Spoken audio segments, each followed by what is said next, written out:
A city bans feeding homeless people in public, hoping to push them toward shelters for better care. Imagine this. One minute you're just walking down the street, minding your own business, and the next, an old woman begs you to be her bodyguard against an abusive ex. Sounds intense, right? Well, that was just the beginning of a story so twisted, so utterly unbelievable, it almost destroyed my life.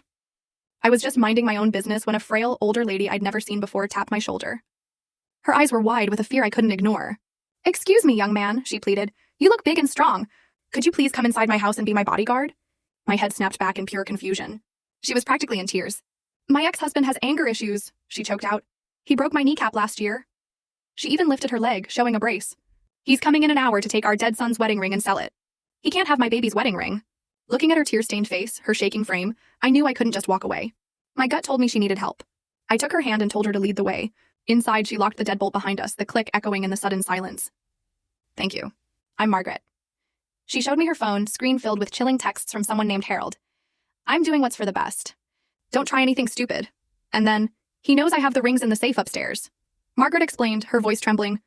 "Our son died in Afghanistan 3 years ago. Those rings are all I have left."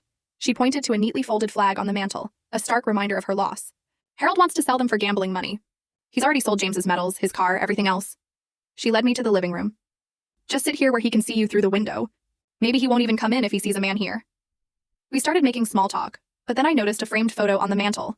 It showed Margaret with a much younger man, early 20s, arms linked, both smiling. My eyes must have lingered too long because she saw me looking and quickly turned it around. "That's my nephew. We're very close," she mumbled. Another text buzzed her phone at 3:20 p.m. "She better be ready when I get there." "She?" I asked, my brows furrowing. "The safe," Margaret said quickly, maybe a little too quickly. He calls it she, a military thing. I was already on edge when a door creaked upstairs, a subtle sound that still made me jump. But Margaret stayed calm, too calm. "That's just the house settling," she insisted. I stood up, a heavy feeling in my chest. I think I should go. But before I could take another step, her hand clamped onto my arm, tears suddenly streaming down her face again. "Please, he sent me this last month." She showed me a photo on her phone, a woman with a black eye and split lip. That's his ex-girlfriend. She tried to get a restraining order. Look what happened. My resolve crumbled. I couldn't leave her to... Full story video added in below.